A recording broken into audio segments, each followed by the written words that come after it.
ಮಂಗಳೂರು ದಕ್ಷಿಣ ವಿಧಾನಸಭಾ ಕ್ಷೇತ್ರದ ನಗರ ಹಾಗೂ ದಕ್ಷಿಣ ಬ್ಲಾಕ್ ಕಾಂಗ್ರೆಸ್ ಸಮಿತಿ ವತಿಯಿಂದ ಕೇಂದ್ರ ಸರ್ಕಾರದ ಅಗ್ನಿಪಥ್ ಯೋಜನೆ ವಿರುದ್ಧ ಮಂಗಳೂರು ಮಿನಿ ವಿಧಾನಸೌಧದ ಮುಂಭಾಗ ಬೆಳಿಗ್ಗೆ ಪ್ರತಿಭಟನೆ ನಡೆಸಲಾಯಿತು. ಪ್ರತಿಭಟನೆಯಲ್ಲಿ ಮಾಜಿ ಶಾಸಕ ಜೆಆರ್ ಲೋಬೋ ನೇತೃತ್ವ ವಹಿಸಿದರು.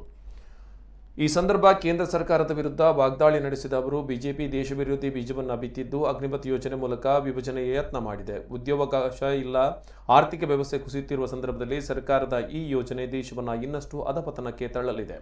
ದೇಶದಲ್ಲಿ ಉದ್ಯೋಗ ಸೃಷ್ಟಿಯಾಗುತ್ತಿಲ್ಲ, ಬಂಡವಾಳ ಹೂಡಿಕೆ ಆಗುತ್ತಿಲ್ಲ. ಇಂತಹ ಯೋಜನೆ ಮುಖಾಂತರ ವಿಷಬೀಜ ಬಿತ್ತುವ ಪ್ರಯತ್ನ ಆಗುತ್ತಿದೆ ಎಂದರು. ಯುವಕರಿಗೆ ಕೆಲಸ ಸೃಷ್ಟಿಯಾಗುವ ಕೆಲಸವನ್ನು ಬಿಜೆಪಿ ಸರ್ಕಾರ ಮಾಡಲಿ. ಇದಕ್ಕೆಲ್ಲ ಅಗ್ನಿಪಥ ಉತ್ತರವಲ್ಲ, ಇದೊಂದು ರಾಜಕೀಯ ಅಸ್ತ್ರ. ಇದನ್ನು ನಾನು ಖಂಡಿಸುತ್ತೇನೆ ಎಂದರು.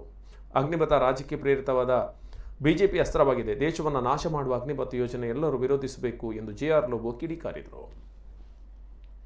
ಉದ್ಯೋಗವನ್ನು ಸೃಷ್ಟಿ ಮಾಡುವುದು ಬಿಡಿ, 2,000 ಉದ್ಯೋಗಗಳನ್ನು ಕೂಡ ಅವರಿಗೆ ಸೃಷ್ಟಿ ಮಾಡಲು ಸಾಧ್ಯವಾಗಿಲ್ಲ. ಇವತ್ತು ಕೇಂದ್ರ ಸರ್ಕಾರ ಕಚೇರಿಗಳಲ್ಲಿ 25 ಲಕ್ಷ ಹುದ್ದೆಗಳು ಇವತ್ತು ನೇಮಕಾತಿ ಆಗದೆ ಬಾಕಿ ಇದೆ. ಆ ಹುದ್ದೆಗಳನ್ನು ಭರ್ತಿ ಮಾಡುವ ಯೋಗ್ಯತೆ ಇವತ್ತು ಕೇಂದ್ರ ಸರ್ಕಾರಕ್ಕೆ ಇಲ್ಲ. ಕೇಂದ್ರ ಸರ್ಕಾರ ಮಾಡ್ತಾ ಇಲ್ಲ. ಕೇಂದ್ರ ಸರ್ಕಾರದ ವಿವಿಧ ಸಂಬಂಧಪಟ್ಟಂತ ಕೇಂದ್ರ ಮತ್ತು ರಾಜ್ಯ ಸರ್ಕಾರದ ನಿಗಮ ಮತ್ತು ಇತರ ಕಡೆಗಳಲ್ಲಿ ಕೂಡ ಇವತ್ತು ಸುಮಾರು 29 ಲಕ್ಷ ಹುದ್ದೆಗಳು. ಸೈನ್ಯದಲ್ಲಿ